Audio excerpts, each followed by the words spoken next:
Has there ever been an engine that runs purely on water? Fuel me once here, driving instructor of the world. Well, we're headed into some murky waters here. Puns always intended. You can Wikipedia yourself a huge list of people purportedly placating their investors with tales of their water-powered engines, but so far none of which have proven to be true.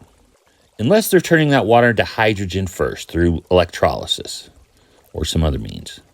We discussed that in one of my earlier videos. I'll link that below. Basically, according to a myriad of media sources, water-powered cars are a big fraud. However, there are companies working on water-powered engines right now, some showing some signs of success. Look, this isn't rocket science. Oh, wait, it kind of is. So, water doesn't burn, but ironically, the two gases that make it up do very well, in fact. And these two elements are very attracted to each other, if you know what I mean. I mean, the bonds that hold the two H's and the big O, not that O, together hook up with a lot of energy. Yeah, okay. Making a water-powered car means you got to have a special storage place for that hydrogen. It's got to be thick.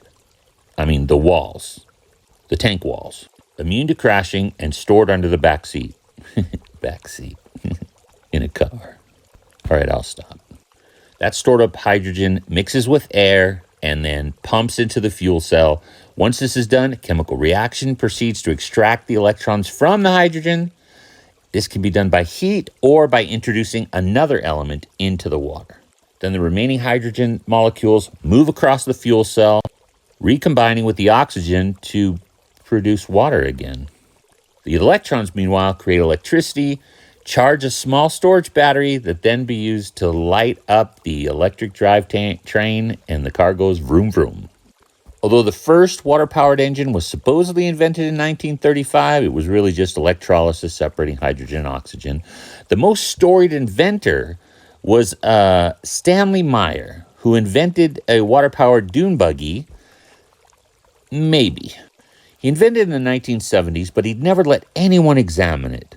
Later, the patents showed that it was basically an electrolysis engine separating the hydrogen and oxygen, burning the hydrogen.